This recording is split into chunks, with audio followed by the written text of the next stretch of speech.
Bem, gente, boa tarde a todos e a todas. Ana Beatriz, Antônio Neto, Caio, Claudiano, Luan, Vanessa e o Erlerson. Todos me ouvem bem? Me veem? Sim, sim, professor. Ok. É o seguinte, a nossa aula hoje ela vai ser bem curtinha, porque a gente vai ter uma interrupção. Primeiro, eu queria pedir desculpa para vocês pela semana passada, mas, assim, eu sou extremamente avesso a premiações, prêmios, elogios, bajulações e coisas do tipo. Então, eu não participo de quase nenhuma dessas coisas. Eu sou do tipo de pessoa que fica extremamente constrangido quando cantam até parabéns para você, para mim. Eu fico sem saber onde colocar a mão, eu fico estranho. Para mim é um negócio, eu fico. E aí, eu não gosto desse negócio de premiações, de certificados, não sei o quê. Mas o Barroso, que alguns de vocês conheceram, que faleceu recentemente, que era nosso técnico do laboratório do LAG, gostava disso. E no dia do engenheiro, na semana passada, na sexta-feira, exatamente no horário da nossa aula, foi o dia da celebração do Dia do Engenheiro no Centro de Tecnologia, e o diretor me ligou pessoalmente. Primeiro ele mandou um e-mail, depois ele mandou um WhatsApp, depois ele me ligou pessoalmente, pedindo que eu fosse lá para entregar para a família do Barroso uma placa de agradecimento pelos serviços prestados, em memória, lógico, porque ele faleceu. E aí eu não pude deixar de ir. E aí, por conta disso, não pude dar aula para vocês. Daí, na nossa sequência de programação, eu daria para vocês a aula que eu vou dar hoje. E aí eu pensei, eu vou dar essa aula, vou gravar essa aula, que é uma aula relativamente curta, e passar um vídeo para eles assistirem de forma assíncrona, e na semana que vem a gente segue o calendário. Acontece que hoje, que seria a semana que vem, a gente teria que começar a parte de fundamentação sobre sensoramento remoto orbital na minha programação. E eu tinha programado chamar a professora Arielle para me ajudar nessa aula com vocês, já que essa é a área específica de domínio de atuação dela. Mas a gente vai precisar de pelo menos 2 aulas para esse tema. E como essa é a última aula antes do recesso de final de ano, eu não queria interromper esse assunto no meio e a gente passar aí praticamente 2 semanas sem ver o assunto. Então, eu resolvi não fazer aula gravada, dar aula pessoalmente hoje, e a gente começar o assunto de fundamentos de sensoriamento remoto orbital na na primeira semana de janeiro. Ok? Então, e aí eu não gravei a aula, e aí a gente vai ver a aula hoje. Então é isso, só esse preâmbulo para vocês entenderem o que aconteceu na semana passada. E por incrível que pareça, foi até bom. Lá revi um monte de gente que eu não via o ano quase inteiro, desde que. Inclusive a professora Beth foi também. Eu e ela somos grupos de risco, por motivos diferentes. Eu, porque sou obeso, e ela, porque é idosa, mas a gente se viu lá, tinha pouca gente no auditório, e foi tudo bem. O professor Felipe também foi, com a Lídia, a mulher dele, e para homenagear o nosso colega do departamento, que também faleceu, que foi o professor Sérgio Benevides. E achei até bom sair um pouco desse casulo aqui, coisa que eu não estou fazendo já há 9 meses. Então, vou pedir. Deixa eu ver se eu já estou gravando esse negócio. Já gravando. Eu vou pedir para vocês para fazer uma apresentação, e aí vocês podem intervir. Quem quiser pode desbloquear o microfone e intervir na hora que não entender alguma coisa. A aula é bem curta, até porque ela já é digamos assim, muito do que vai ser dito aqui hoje já foi dito no curso de topografia, mas a gente vai precisar relembrar algumas coisas, porque eu tenho uma atividade a mais para vocês nela, que é a nossa segunda atividade, nosso segundo projeto. Então, deixa eu pegar aqui a apresentação.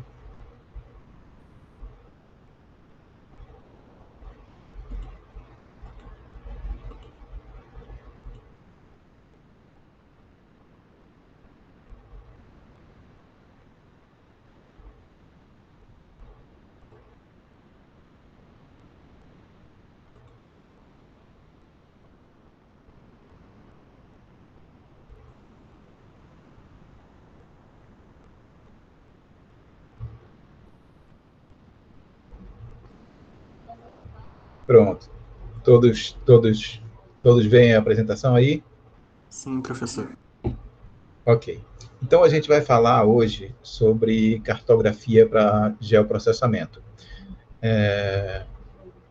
Cartografia é uma geotecnologia que busca a representação gráfica dos fenômenos que ocorrem no espaço geográfico.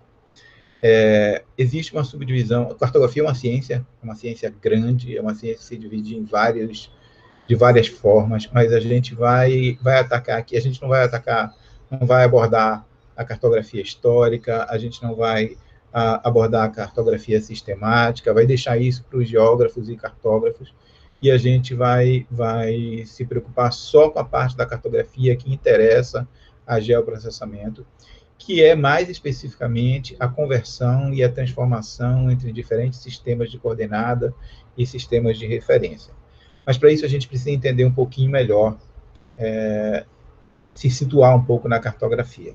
E aí, por isso que eu estou dando essa aula. Só para vocês terem uma ideia aí, no curso de engenharia cartográfica, eles têm 4 vertentes e estudam isso em diferentes cadeiras na engenharia cartográfica. Então, tem a cartografia teórica, que tem a ver com a fundamentação teórica e a história da cartografia.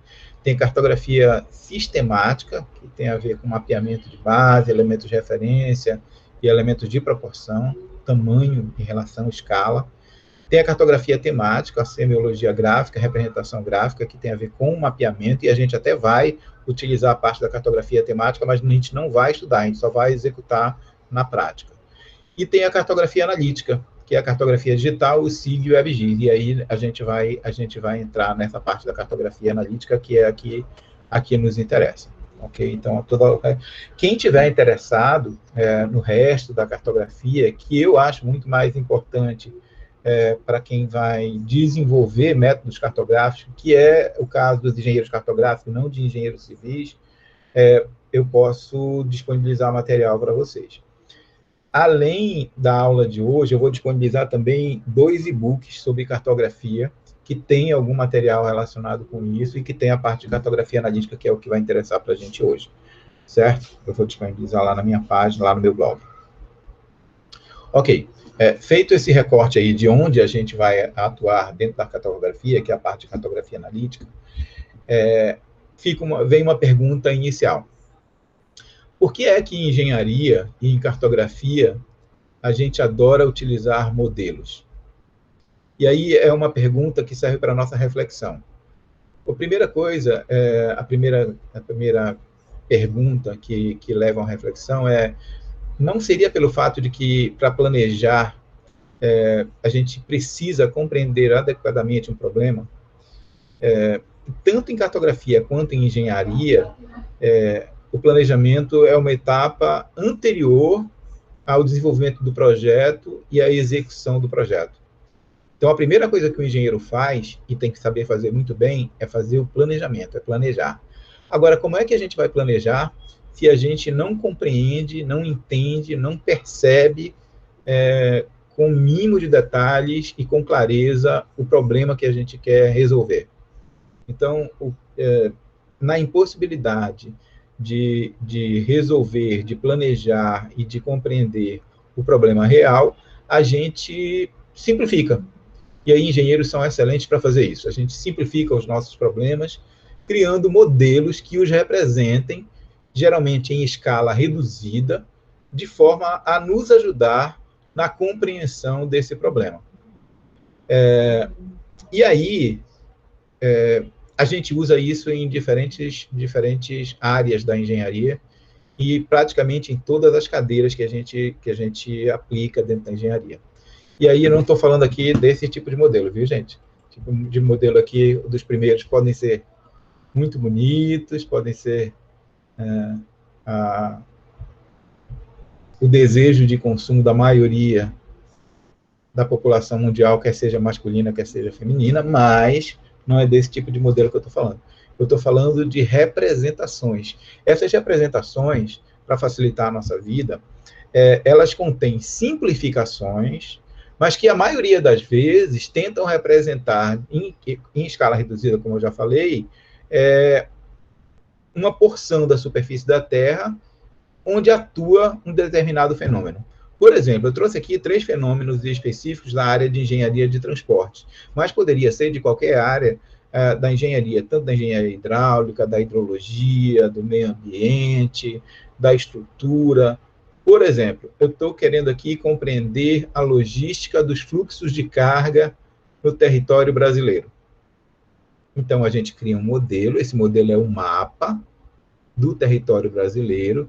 Dentro desse mapa, a gente cria camadas, onde essas camadas vão ser, cada um desses leis vai conter o sistema viário por onde vão ser deslocadas as cargas no Brasil.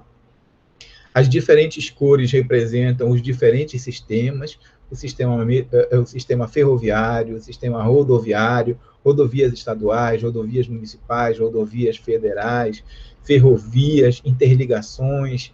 E aí a gente coloca todas essas informações nesse modelo para tentar analisar o fluxo de deslocamento de cargas no Brasil. Pronto, reduzir tudo a um mapa pequeno onde eu posso fazer uma análise sistêmica do que está acontecendo na distribuição e na logística da carga brasileira. Esse outro, a gente cria um modelo da cidade, que pode ser um modelo de grafos, por exemplo, para compreender a demanda por transporte num cenário urbano. E aí, demanda por transporte dos diferentes modais. No modal de transporte público, no modal cicloviário, transporte a pé, o transporte metroferroviário, e aí a gente novamente reduz a cidade a uma escala possível de ser compreendida, geralmente uma matriz de linhas e de nós, e estuda isso através de um grafo, que é um modelo de representação do deslocamento na rede viária da cidade. Aqui eu tenho um exemplo, por exemplo, da área de mecânica dos solos, da parte de materiais. Criou-se um modelo para compreender e para estimar características mecânicas de solos. Então, este é um modelo computacional que foi desenvolvido por um aluno meu, é uma representação gráfica que representa um ensaio de cargas, um ensaio triaxial de cargas repetidas, que usa a inteligência artificial para, a partir de entradas do modelo de inputs como tipo do solo, classificação granulométrica, limite de liquidez, limite de plasticidade, CBR, ele modela e estima o módulo de resiliência, que é uma propriedade mecânica do solo para ser utilizado em pavimentação.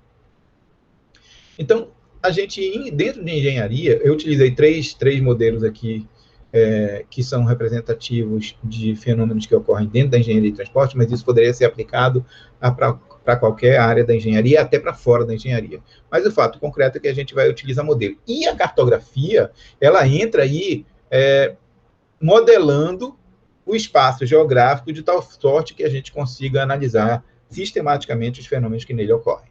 Então, basicamente, é isso que vai acontecer. Pois bem, dentro da topografia e dentro da cartografia, a gente usa alguns modelos. E a gente viu isso já lá quando foi ver topografia, informe de dimensão da Terra, e a gente usa basicamente 2 modelos para determinar coordenadas na superfície terrestre.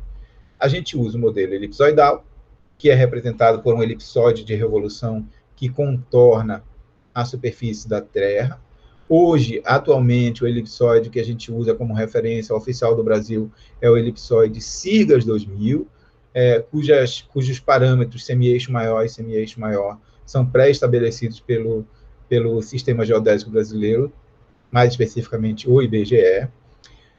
E neste modelo, a gente calcula algumas coordenadas, mas existe uma dificuldade de usar um modelo tridimensional gerado pelo elipsoide de revolução, que é um modelo matemático, teórico, não é um modelo real, para medir, por exemplo, alturas, altitudes, uma vez que o elipsoide que é gerado para representar a Terra tem como seu centro o centro geométrico da Terra, que coincide com o centro de massa da Terra. E, nesse sentido, é um ponto de difícil acesso. Primeiro porque ele está muito longe, depois que ele está meio enterrado, depois porque lá é muito quente, depois porque lá é meio tóxico, depois porque lá tem uma pressão muito alta, e a humanidade não consegue chegar lá. Seria uma impossibilidade operacional de chegar no centro da Terra. E, simplesmente, para então, um modelo que tangencia a superfície da Terra, quebrando a necessidade óbvia de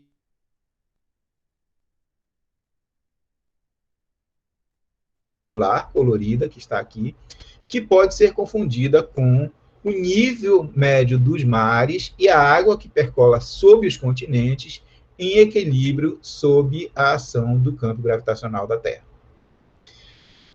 Aqui, a Terra como um todo, e aqui um recorte para a gente compreender que, embora o modelo geoidal represente o nível médio do mar em equilíbrio sobre o campo gravitacional terrestre não tem a mesma intensidade em todos os pontos na superfície do planeta. O que faz que, ora ele esteja mais alto, ora ele esteja mais baixo, e como a água é um elemento fluido, naturalmente fluido na superfície, temperatura e pressão terrestres, o que acontece é que a água na superfície da Terra vai se moldar ao campo gravitacional e, notadamente, ela terá uma superfície irregular, como aqui muito bem, exageradamente, é apresentada nessa figura colorida. Já o elipsoide, não. O geoide é um modelo real, é um modelo físico, mas o elipsoide é um modelo geométrico, é um modelo conceitual, matemático, teórico, ele não existe de fato. E, por conta disso, a gente simplifica fazendo um modelo regular. Agora, como o geoide ele vai para cima e para baixo, às vezes, como nesse caso aqui, ele está por cima do elipsoide, mas às vezes ele está por baixo do elipsoide, a depender do ponto da Terra. E, de fato, as nossas operações de engenharia, de cartografia, de topografia, as operações geodésicas, elas ocorrem todas no terreno natural, representado aqui por este gráfico, por esta ilustração verde. Mas a gente rebate pontos que acontecem no terreno natural, que é o que de fato é a superfície sólida, ou sólida, entre aspas, da Terra, sobre a superfície elipsoidal, para obter coordenadas no modelo elipsoidal, e sobre a superfície geoidal, para obter altitudes no modelo geoidal. Ok? Então, a gente trabalha aqui, mas modela aqui e modela aqui. É isso que a gente faz. Vocês estão aí ainda, gente? Tem um sinal de vida aí para mim? Sim, professor. Ok. Vocês estão vendo essa figura lúdica, que parece que saiu direto da bandeira do movimento LGBTQ+. Estão vendo. Extremamente colorida, linda, bom para uma sexta-feira, ficar bem alegre. Mas, embora essa figura gay esteja aí toda colorida, ela não tem nada a ver com o movimento LGBTQI+. Eu acho que chama assim. Se não chamar, desculpem aí. Tem tanta letra no movimento agora que a gente já se perde na sigla.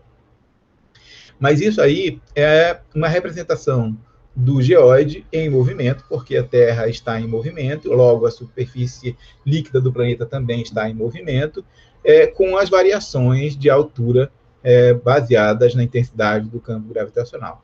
Então, vocês diriam para mim assim, então, professor, o geoide, que é a água do planeta, ele é todo troncho assim, isso significa que em alguns pontos a água está mais baixa e em alguns pontos a água está mais alta? Claro, é exatamente isso. Em alguns pontos da superfície terrestre, a água está mais baixa e a água está mais alta. Professor, você está dizendo, então, que o princípio de Arquimedes não vale, aquele negócio de princípio de vasos comunicantes que o pedreiro usa para fazer, dar nível nos revestimentos e pisos de parede no interior das edificações não funciona? Funciona, vale sim. Por isso que os prédios caem, né, professor? Entendi. Por isso que os prédios caem, porque tá Não errado. está errado, não. Quem está falando aí? É o Caio. Não, cara, não é por causa disso, não. Aquele princípio vale. O que eu estou dizendo é que, para pontos diferentes no planeta, a água está em altitudes diferentes. Para uma mesma cidade, para uma mesma região, para uma mesma edificação, para um mesmo lote, a água vai estar à mesma altura, basicamente à mesma altura, com uma diferença muito pequena de alguns décimos de milímetro, já que a pressão atmosférica nesse local vai ser a mesma, e provavelmente o campo gravitacional também nesse local vai ser o mesmo. Mas para locais muito diferentes em relação à superfície da Terra toda, com certeza, os mares não estão à mesma altitude. Sempre tem um cavaleiro do Apocalipse querendo atribuir a responsabilidade a terceiros, né, Caio? Não, mas tá brincando. Eu sei. Os prédios, todos os acidentes, incluindo os acidentes dentro de engenharia que envolve algum tipo de ruína, geralmente eles são um misto de muitas causas. Erros de projeto, erros de execução, erros de controle, materiais de péssima qualidade, superfaturamento, subdimensionamento. Raramente uma obra, um prédio, ele entra em colapso, em ruína, sem ter dado vários sinais que são ignorados, na maioria das vezes, como trincas, estalos, fissuras, deformações, mas eles são um misto de várias causas, que não cabe a gente discutir agora. Esse seria um bom assunto para vocês discutirem com o professor Ademar na cadeira optativa dele, que eu acho que é... Alguém sabe como é que chama a cadeira do professor Ademar? Avaliações e perícias, né? Isso, avaliações e perícias. Pois bem. Eu tinha uma pergunta. Se eu estiver trabalhando num software SIG qualquer, e aí eu estiver trabalhando com altitudes, faz diferença se eu mudar a projeção? Porque você estava falando dos dois modelos, né? Do elipsoide e do geode. Aí, por exemplo, se eu mudar de Sirgas 2000 para outra projeção, pode alterar os parâmetros do projeto? Eu teria que trabalhar com todos os shapes, com todas as coisas na mesma projeção? Vocês vão responder essa pergunta para mim com a atividade que vocês vão desenvolver no projeto de hoje. Sob o ponto de vista planimétrico, faz diferença. Sob o ponto de vista altimétrico, não deveria fazer diferença. E aí eu estou falando não deveria em função do tipo de conversão que vocês farão. A gente vai usar 3 softwares para desenvolver o projeto que eu vou propor a vocês hoje. A gente vai usar o ProGrid, do IBGE, a gente vai usar o MapGel, do IBGE, e vai usar um aplicativo do Google, que é o Google Earth. E aí, eu queria que vocês, no final, concluíssem algumas coisas em relação a isso, quando fizerem essas diferentes transformações. Vamos segurar um pouco a ansiedade e vamos para frente. Pois bem, no afã de ainda tornar as nossas representações ainda mais simples, o que a gente faz em relação às coordenadas é, com frequência, utilizar sistemas projetivos. E o que é que um sistema projetivo, em termos de coordenadas, faz? O que ele quer fazer, o objetivo dos sistemas projetivos, todas as projeções cartográficas, é tornar uma superfície curva, como é o modelo de representação da Terra, visto aqui que eu tenho a Terra tridimensional, ela é notadamente uma superfície curva, projetar ou rebater essa superfície curva sobre uma outra superfície que a gente chama de desenvolvível. Então, uma superfície desenvolvível é uma superfície que, depois de projetada, eu posso abrir, eu posso desenvolver num plano, tornando, então, as coordenadas planas. Professor, o senhor está dizendo para mim, então, que todas as coordenadas frutos de uma projeção são coordenadas planas? São. Olha que beleza. O que a gente quer é planificar superfícies curvas e obter coordenadas planas. Agora, são coordenadas planas, frutos de uma projeção cilíndrica, se a superfície desenvolvível que eu usar para rebater os pontos na superfície da Terra forem um cilindro, como esse primeiro caso aqui. E notem que, em sendo um cilindro, eu tenho aqui figuras retangulares moldando cada um. Por quê? Porque eu vou ter direções na direção norte-sul que vão ser representadas por uma linha, e linhas na direção leste-oeste que vão ser representadas por outra linha. E cada uma delas faz um ângulo reto entre si, o que vai fazer com que eu tenha figuras regularmente espaçadas na projeção cilíndrica. E vou chamar só a atenção de vocês que no Brasil a gente usa esse tipo de projeção, viu? Projeção cilíndrica nas nossas coordenadas. Ok, temos aí também, eu posso fazer, se eu quiser, usar a figura de um cone para rebater a superfície da Terra sobre esse cone. Depois eu pego uma tesoura gigante, corto e abro este cone numa superfície desenvolvida, que é uma superfície plana, fruto de uma projeção cônica. Notem que agora, por conta da forma do cilindro, as linhas não são mais paralelas. Elas são divergentes no sentido norte-sul. E os paralelos são representados por curvas. Isso vai fazer com que essa região, essa projeção cilíndrica, apresente dimensões diferentes dessa projeção cônica. Notem aqui o continente norte-americano, bem aqui, essa região. Olha o tamanho que ele se apresenta numa projeção cilíndrica. Olha o tamanho e a forma, como ele fica mais alongado, mais esticado, numa projeção cônica. Essa região aqui é essa mesma região aqui, ó.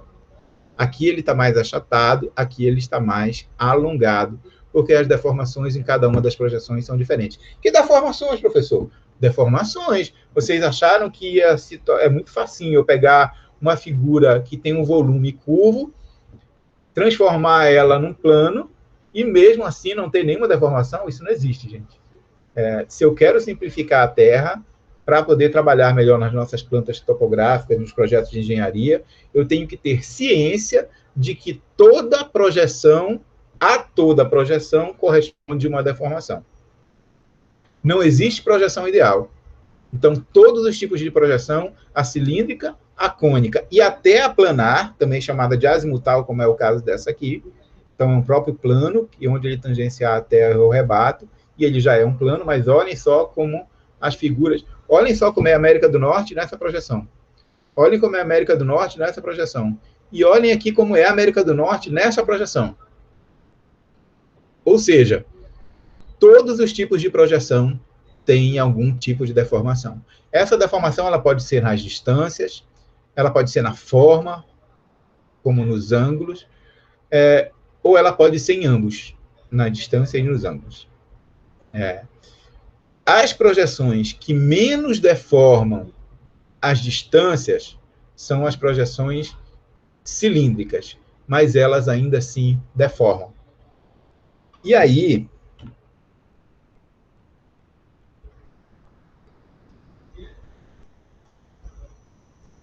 deixar isso aqui para falar depois. Esse cidadão aqui, Johann Carl Friedrich Gauss, no século XVIII, no século XIX, ele era matemático, físico, geômetra, ele era várias coisas. No século XIX, ele disse o seguinte: como a Terra é uma superfície curva, a geometria e a trigonometria planas não servem para fazer a representação dessa figura curva.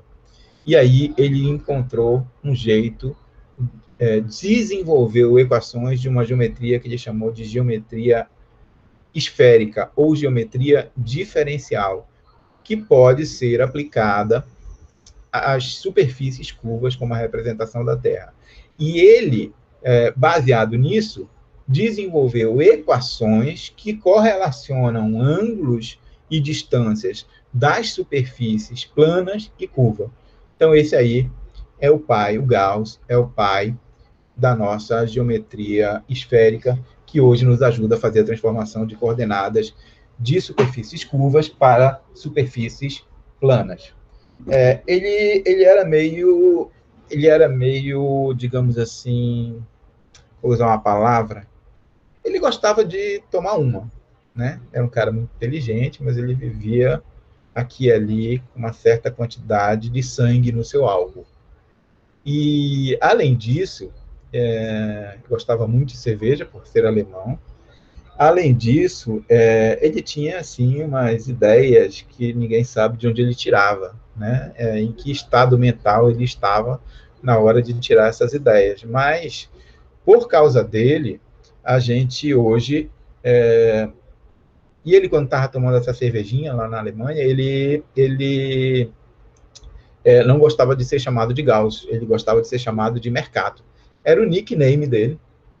Eu acho que ele utilizava isso em alguma plataforma de encontro, de namoro, para não usar o próprio nome dele. Se existisse alguma plataforma de encontro de namoro naquela época, para ser chamado pelos íntimos de Mercato.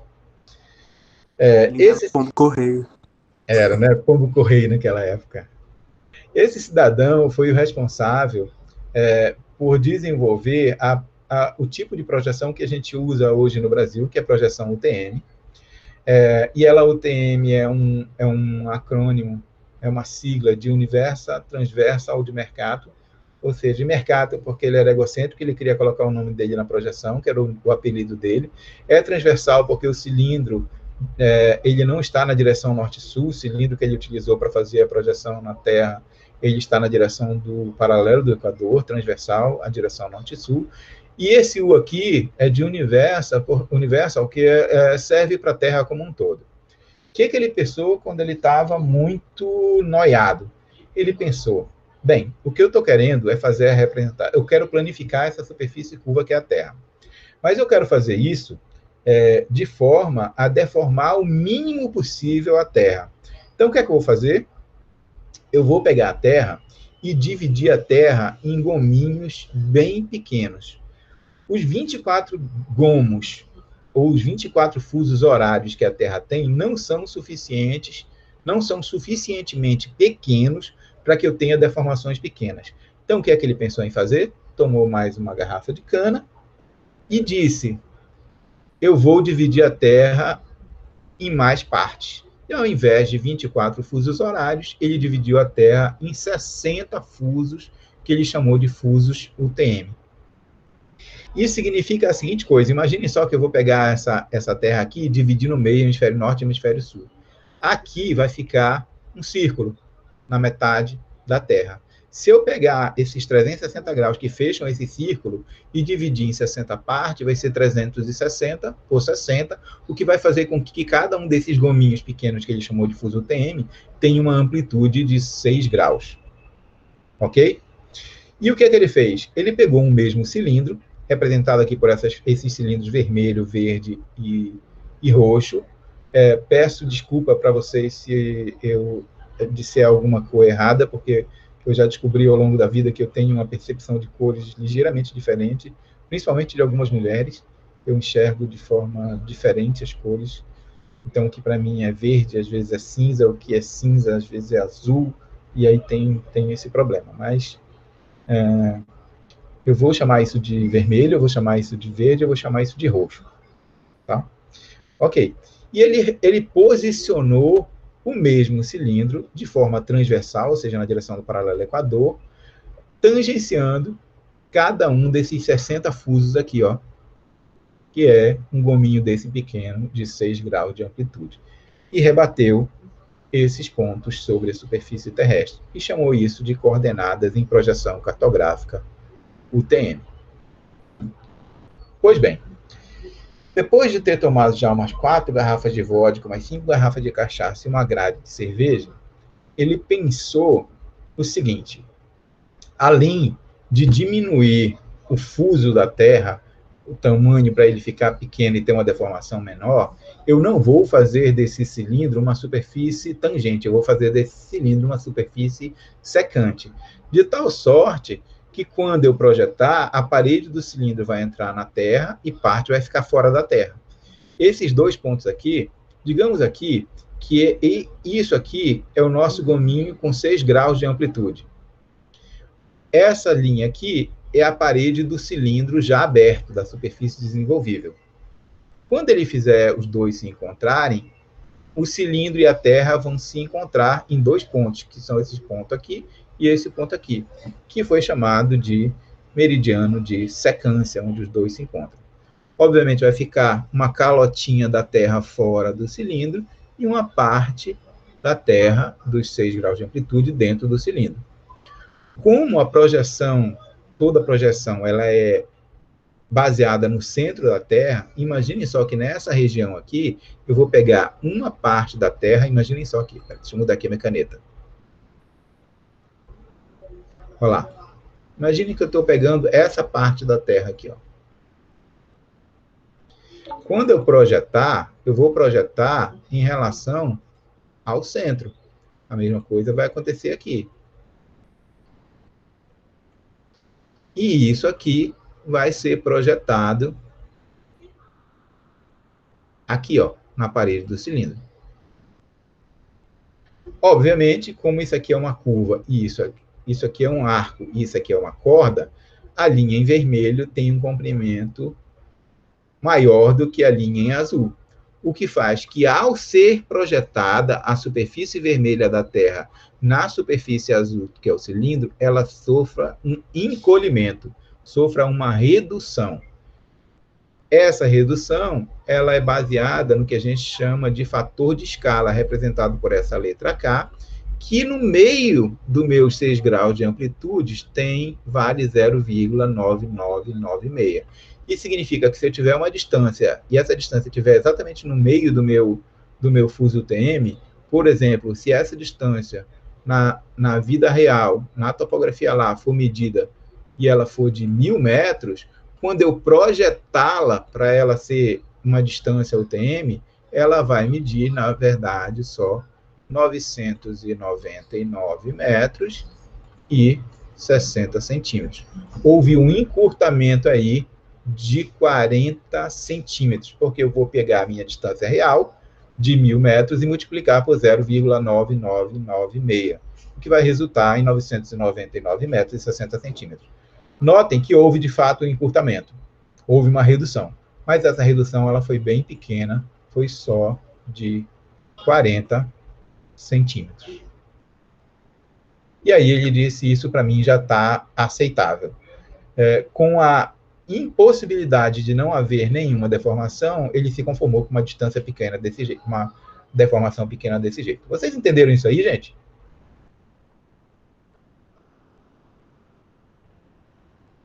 Turma? Ô, professor. Entendi. Ok. Nesse ponto aqui onde o cilindro, e nesse ponto aqui onde o cilindro e a Terra se encontram, o K, que é o fator de escala, é igual a 1, ou seja, a distância medida na superfície da Terra e a distância medida na superfície do cilindro vão ser exatamente as mesmas, não haverá deformação. Agora, esse pedaço aqui de fora, ó, que vale para um lado e vale para o outro, porque em relação ao meridiano central, o cilindro é simétrico, nessa zona aqui, o K vai aumentando de 1 até na borda do fuso UTM e chegar em 1,000977. O que faz aqui, se eu fizer um arredondamento aqui, se medir uma distância na borda do cilindro, se eu medir uma distância de 1.000 metros, ele vai valer, na verdade, 1.000,9977 metros. Porque eu vou multiplicar por 1,00977. Houve uma ampliação? Houve. Aqui no meio houve uma redução de 40 centímetros. Aqui houve uma ampliação de quase 1 metro, 0,977. Mas ela é pequena se eu comparar com a distância toda que eu estou trabalhando. Ok?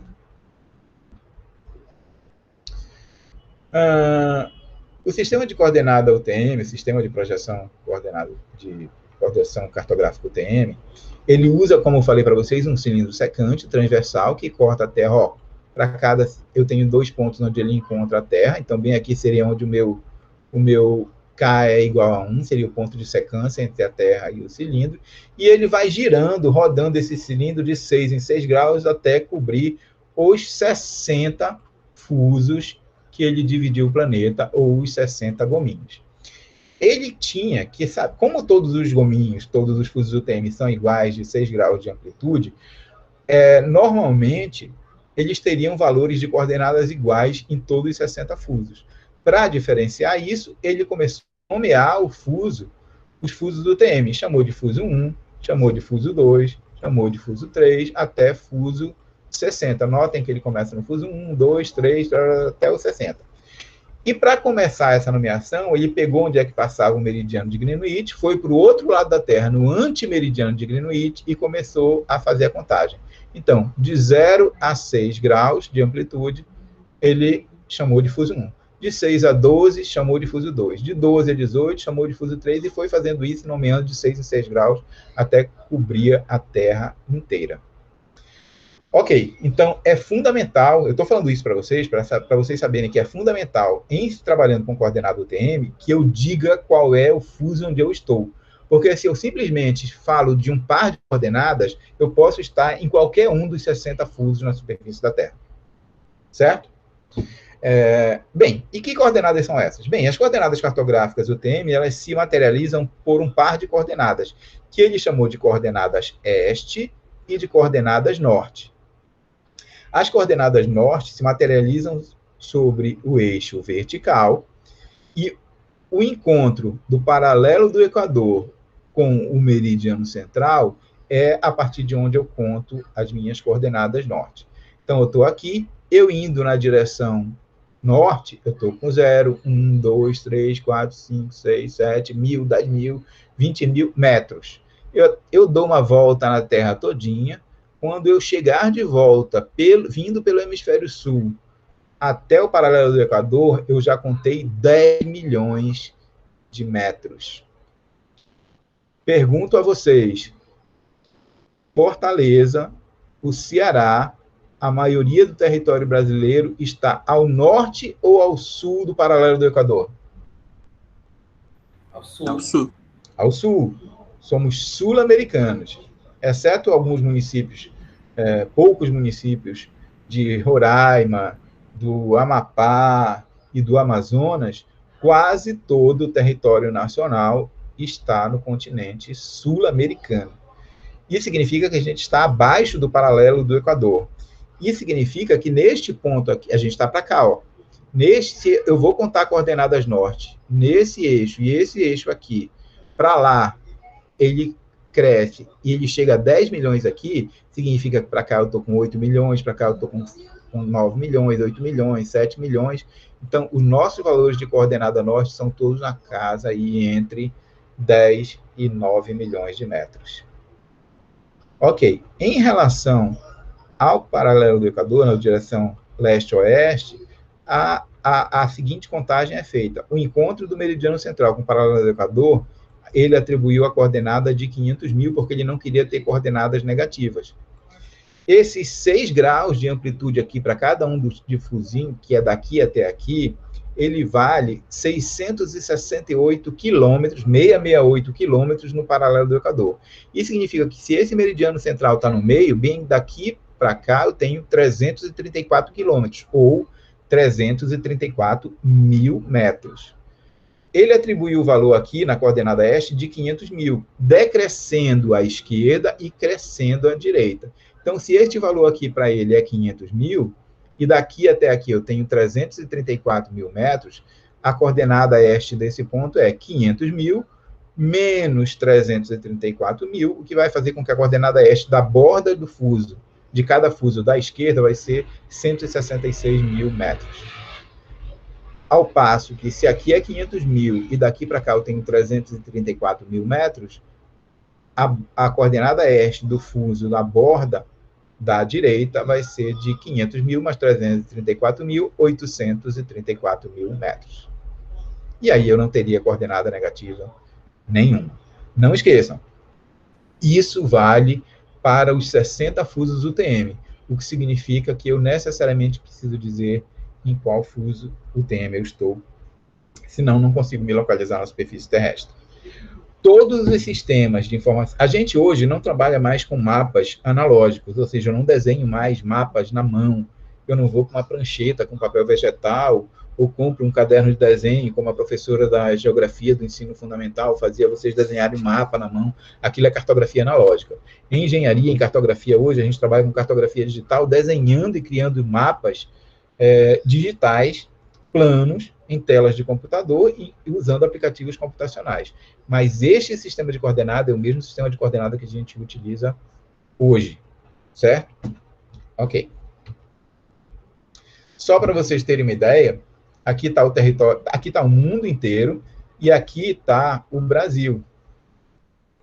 Ó, o Brasil está aqui. Peguei até mais um pouco que o Brasil, ampliado aqui do lado.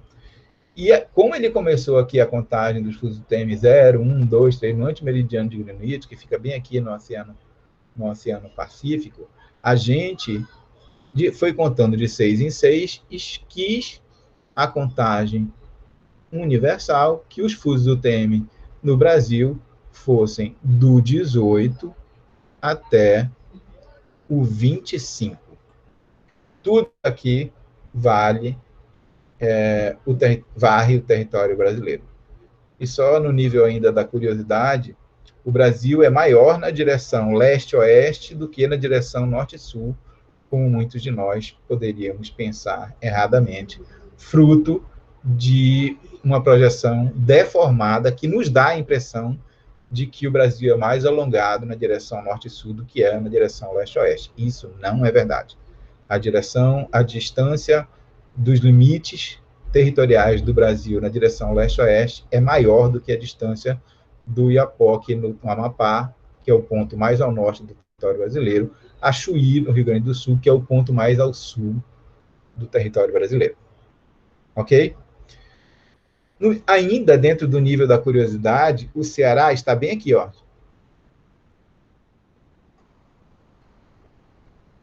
Todo dentro do fuso UTM 24. Ok?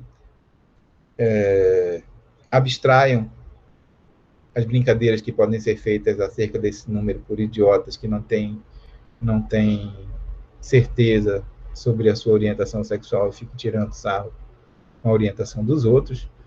Batam no peito e digam que o fuso de vocês é o 24 e não interessa, isso não tem nada a ver com a orientação sexual de ninguém.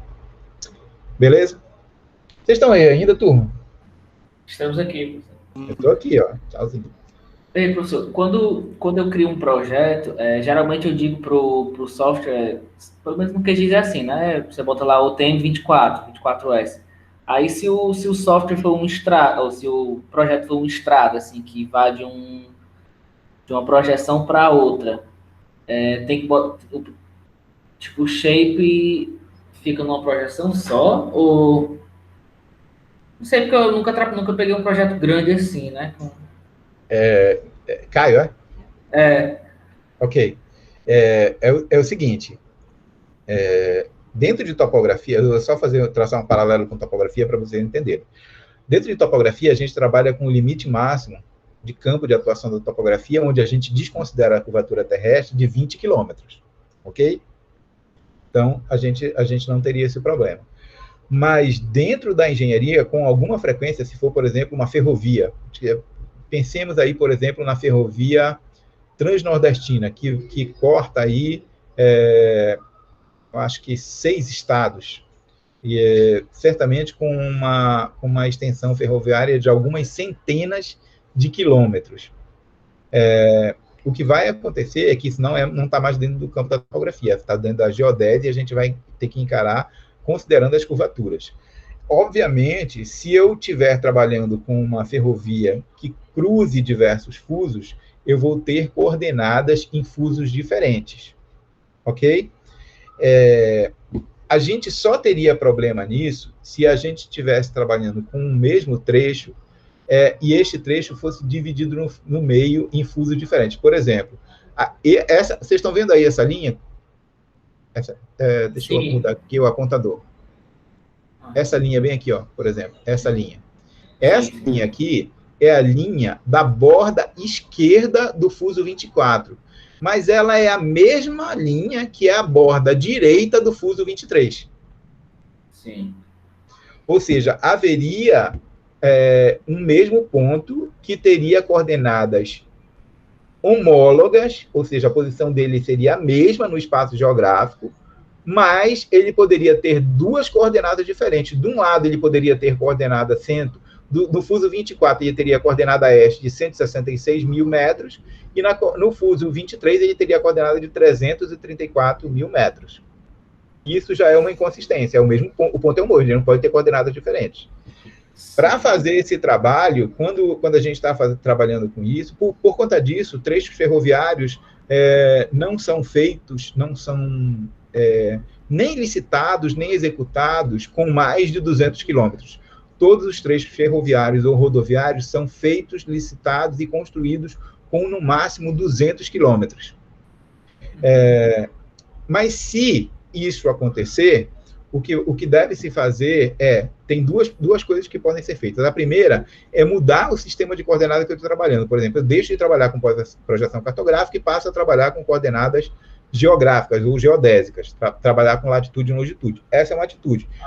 Mas isso implicaria que eu deixasse de trabalhar com coordenadas norte e oeste em metros e passasse a trabalhar com coordenada latitude e longitude em grau, minuto e segundo. Esse já é um problema, porque engenheiros não gostam muito de trabalhar com arcos, gostam de trabalhar com cordas. Então, com metros fica mais fácil. Se eu optar por continuar trabalhando com projeção UTM, o que eu posso fazer para não ter coordenadas diferentes para pontos que são o mesmo é ampliar a borda do fuso. E isso é possível também. E o Gauss já pensou nisso, o Mercator já pensou nisso, quando ele não deixou zero na borda do fuso esquerda, por exemplo. Lembra que lá no meio é 500 mil e na borda esquerda do fuso dá 166 mil? Ok. Eu ainda posso ampliar para a esquerda até 166 quilômetros antes de eu ter coordenadas negativas. Assim como eu posso ampliar para a direita até 166 quilômetros antes de eu ter coordenadas negativas. E essa é a margem então o fuso deixaria de ter 6 graus de amplitude e poderia ter aí 7 graus de amplitude, 7 graus e meio de amplitude. Então, eu aumentaria um pouco a borda do fuso só para manter dentro do mesmo fuso com coordenadas, sem ter coordenadas duplicadas diferentes dentro do meu projeto. Mas aquilo ali valeria só para a execução daquele meu projeto. Sim. Obviamente, a deformação, à medida que eu me afasto do meridiano central, ela vai aumentando. Eu teria para esses pontos que excedem a borda do fuso, tanto do lado direito quanto do lado esquerdo, deformações maiores do que 1,1 metro. Ok? Mas essa é alguma coisa que dá para fazer também. Pois bem. Eu queria agora voltar aqui nessa apresentação só para chamar a atenção de vocês sobre os diferentes elipsoides que a gente utiliza e as características que esse elipsoide tem. Diferentes sistemas de referência foram batizados com nomes diferentes porque tinham, na sua essência, diferentes tamanhos para semi-eixo maior, identificado aqui pela letra A, e para semi-eixo menor, identificado pela letra B. Essa era uma característica geométrica de cada elipsoide que foi dando origem a diferentes dados utilizados pelo mundo inteiro e diferentes dados utilizados, inclusive, no Brasil, porque o Brasil mudou de datum horizontal e vertical diversas vezes. Ok. Essa é a equação da elipse, que gera o elipsoide de revolução. E bem aqui eu tenho equações que relacionam a geometria plana com a geometria esférica, que são aquelas equações que foram desenvolvidas pelo Gauss no século XIX. Ele apresenta aí o raio, a normal, o arco meridiano, o arco paralelo, a primeira excentricidade, que ele chama aqui de excentricidade, o achatamento, o raio de curvatura do meridiano. E eu tenho várias equações aqui que vocês vão ter que utilizar para desenvolver esse projeto, que são equações que foram desenvolvidas pelo mercado da geometria esférica, onde ele define que o achatamento desta elipse, deste elipsoide, é o semi-eixo maior menos o semi-eixo menor sobre o semi-eixo maior, que indica quanto ou quão achatado é o elipsoide com semi-eixo maior A e semi-eixo menor B em relação a uma esfera de raio A. Ou seja, se esse elipsoide não fosse um elipsoide, mas fosse uma esfera de raio A, para ele se tornar esse elipsoide de raio A de semi-eixo maior A e semi-eixo menor B, ele teria que ser achatado em F. Se eu conheço os valores do semi-eixo maior e semi-eixo menor, eu consigo calcular o achatamento F. Da mesma forma, ele calculou a primeira excentricidade ao quadrado, utilizando apenas os parâmetros do elipsoide. Calculou a segunda excentricidade também utilizando os parâmetros do elipsoide, assim como calculou a normal, o raio paralelo, o raio de curvatura e todas as outras coisas. Essas equações que eu estou deixando aqui são equações que vocês vão utilizar para fazer a conversão. O trabalho de vocês vai ser manipular diferentes sistemas de coordenadas para um mesmo elipsoide, que no nosso caso é o elipsoide Sirgas 2000, através de... Vocês vão poder utilizar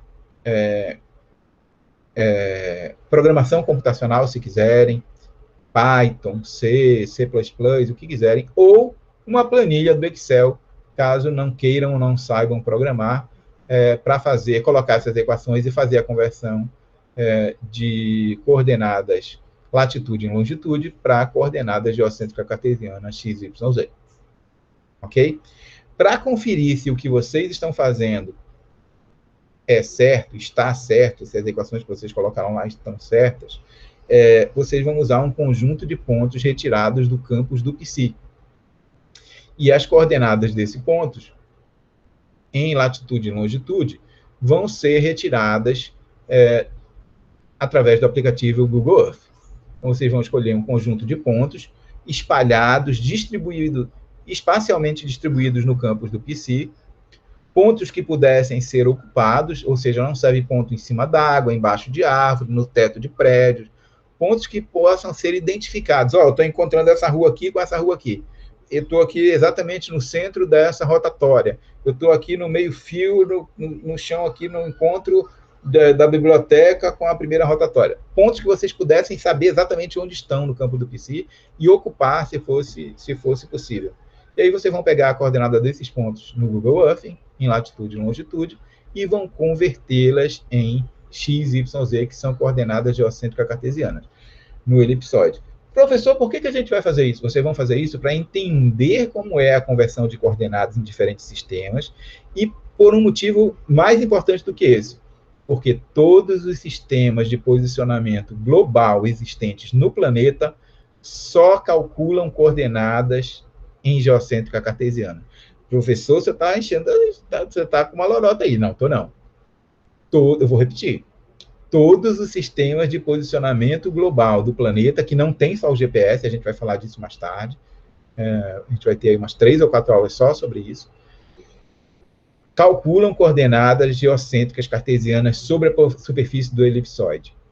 Existe, dentro de alguns receptores, um programinha de conversão que depois dele calcular a coordenada x, y, z, ele converte em latitude e longitude, em UTM, e aí é isso que eu vou querer que vocês façam para compreender como essa transformação é feita. Mas eu vou oferecer para vocês...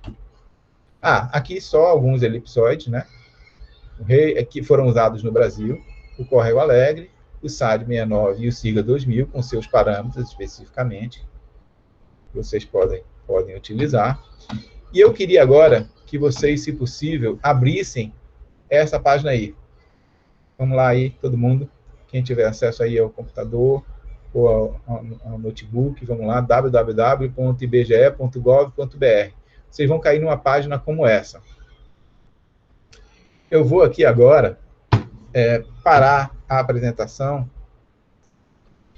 para poder mostrar, para que vocês vejam a minha tela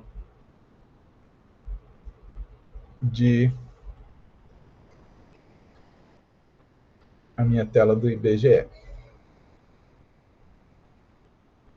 Uma janela. Não, essa lá.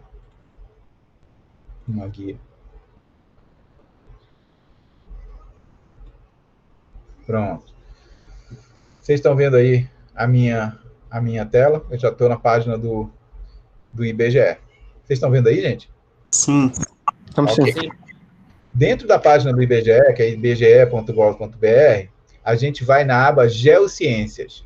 O IBGE, eu queria dizer para vocês, ele não serve apenas para fazer censo demográfico.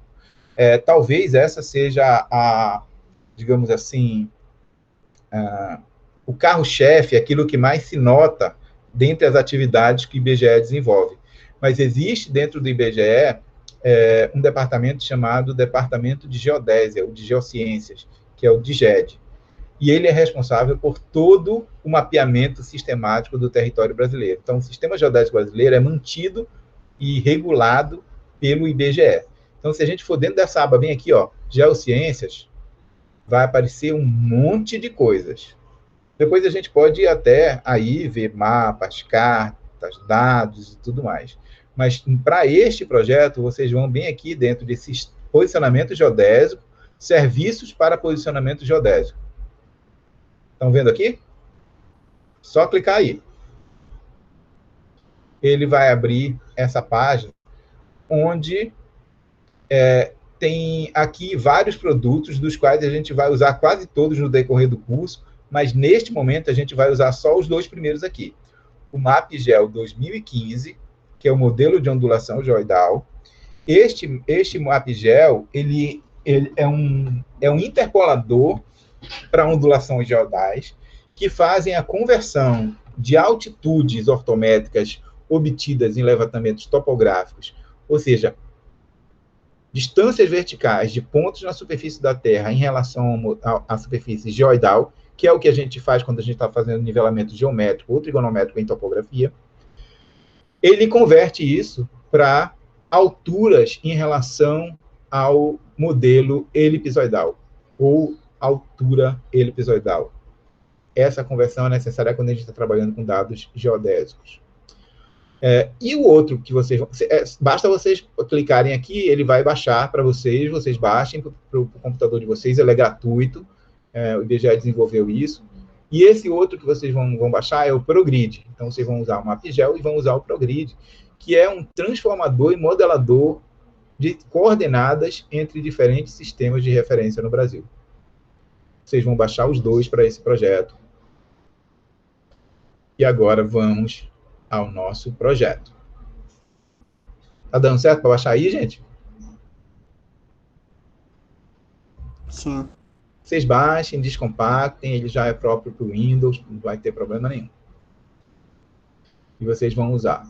Uma outra coisa que vocês vão usar é o Google Earth. Vocês podem usar o Google Earth ou podem usar o Google Earth Pro, que assim como as ferramentas do G Suite, a Google também está disponibilizando temporariamente, de forma gratuita, o Google Earth Pro, para que vocês utilizem sem custo nenhum.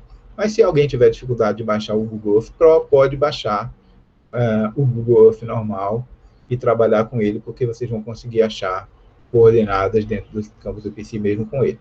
Ok? Beleza. Como é que... Deixa eu ver se eu estou com o Google Earth Pro achado aqui. Só um minuto, gente.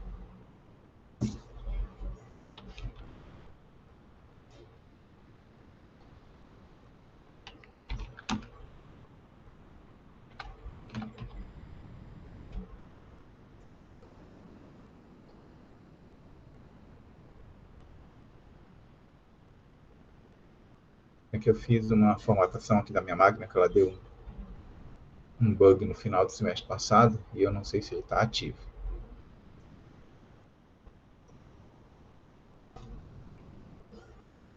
Não, ele está querendo instalar e eu não vou perder tempo aqui. Vocês vão instalar também o Google Earth Pro, além do MapGel 2015 e do ProGrid, e vão pegar pontos conhecidos dentro de coordenadas e vão anotar essas coordenadas numa planilha Excel. Então, vocês vão pegar a coordenada latitude, coordenada longitude, e vão pegar a altura do ponto, que é a altura lá representada, é a altura altitude ortométrica em relação ao geóide, e para a gente poder fazer a conversão no programa. Vou aqui voltar para a minha apresentação, porque eu tenho o projeto para mostrar para vocês, que é o projeto que eu vou pedir para vocês fazerem, para exercitarem.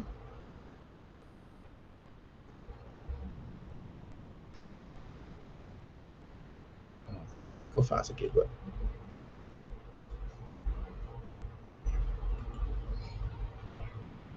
Gente.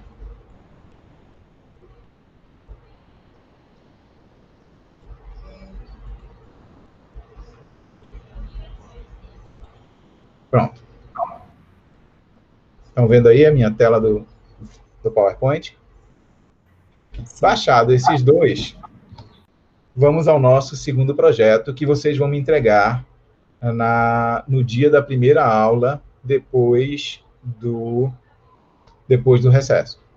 Tá certo? Esse projeto ele é individual e cada um de vocês vai desenvolvê-lo e vai me entregar na primeira aula depois do recesso, que eu nem sei que dia é, depois a gente vê isso. Eu vou colocar lá na atividade ele. Então, o objetivo desse projeto é fazer vocês manipularem diferentes sistemas de coordenadas e verem a dificuldade de fazer a transformação. Por que vocês vão fazer isso? Porque vocês vão fazer isso primeiro para compreender como são os diferentes sistemas de coordenada, depois para manipular equações da geometria esférica, e depois para vocês terem alguma coisa feita por vocês e verem que é possível para fazer essa conversão. Deixa eu dizer um negócio para vocês. A maioria dos produtos tecnológicos hoje vem da Ásia. Mesmo produtos de origem americana, inglesa, eles vêm da China. Eles são fabricados na China porque o custo de fabricação desses produtos na China é muito baixo, já que a mão de obra é praticamente escrava. E eu digo isso com muita tristeza, mas a verdade é essa, os produtos chineses são mais baratos. Não esqueçam isso, que a gente compra alguma coisa do AliExpress, da Amazon, e manda buscar fazendo uma importação da China, a gente compra aquele negócio bem baratinho, de Xing Ling, mas tem um escravo lá do outro lado, trabalhando, ganhando muito pouco na Ásia, para a gente poder comprar barato esse negócio. Ok, mas o fato concreto é que isso existe. Então, se eu compro, por exemplo, um receptor GPS, e eu vou obter coordenadas, ele vai mapear tudo e vai obter a coordenada em coordenadas cartesianas geocêntricas. Dentro dele, para facilitar a nossa vida, o chinês lá colocou um programinha de conversão de coordenadas similar a esse que vocês vão fazer. Quem disse que os parâmetros que ele colocou para fazer essa conversão no programinha que ele vai vender para a gente, bem baratinho, estão corretos? Não há nenhuma garantia. A garantia sou eu. Isso significa que, muitas vezes, a coordenada estaria, e o verbo que eu estou utilizando, o tempo verbal que eu estou utilizando é esse mesmo, estaria, futuro do pretérito, correta em coordenada x, y, z, coordenada geocêntrica cartesiana, mas ao fazer a conversão para latitude e longitude, ou projeção UTM norte-este, o sistema de equações dele utilizou parâmetros do elipsoide incorreto. Porque eles vão fazer isso e vão colocar parâmetros de transformação o planeta inteiro, porque eles vão vender Xing Ling o planeta inteiro. E não. Imaginem só, gente, se lá fora a maioria dos cidadãos do planeta considera que Buenos Aires é a capital do Brasil, por que eles saberiam quais são os parâmetros A e B dos elipsoides Sigas 2000 que é utilizado aqui no Brasil? Então, isso a gente tem que pensar. Então, a gente estaria aí correndo o risco de ter calculado a coordenada correta e o programa ter usado parâmetros errados e apresentar para a gente coordenadas erradas. Então, é um erro que a gente não pode correr.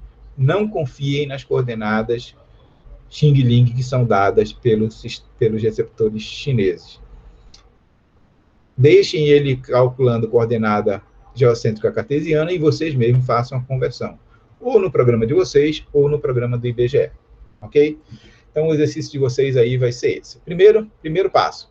Pesquisar sobre o Sigas 2000. Na própria página do IBGE tem sobre a conversão de coordenada entre diferentes sistemas, cartesiano e geodésico, e fator de escala, então, para vocês ficarem um pouco mais por dentro disso que eu disse hoje aqui.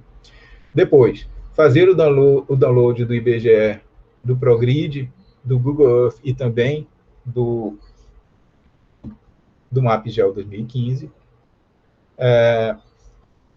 usar o campus do PC como área de estudo, escolher 10 pontos representativos espacialmente distribuídos dentro do campo do PC e obter as suas coordenadas geodésicas, ou seja, latitude e longitude. E vão converter essas coordenadas no ProGrid.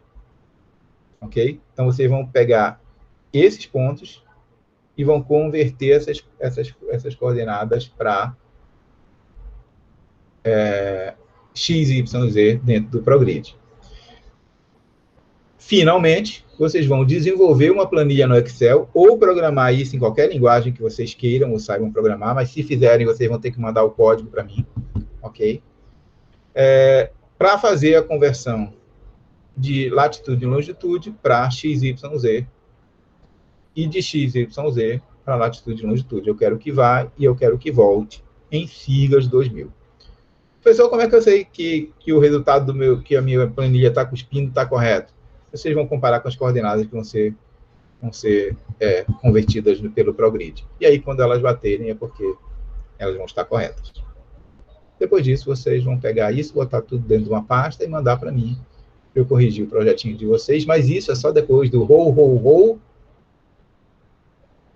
depois do Natal, depois do Ano Novo, depois que a gente der uma parada aí nessas próximas 2 semanas, para esfriar um pouco a cabeça de 2020, que não tem sido fácil, não tem sido bom, tem sido extremamente desgastante. E é isso. Tá certo, turma? Certo, professor. Tranquilo. Bem, eu vou colocar essa aula em PowerPoint lá no meu canal. Eu vou colocar o vídeo gravado dessa aula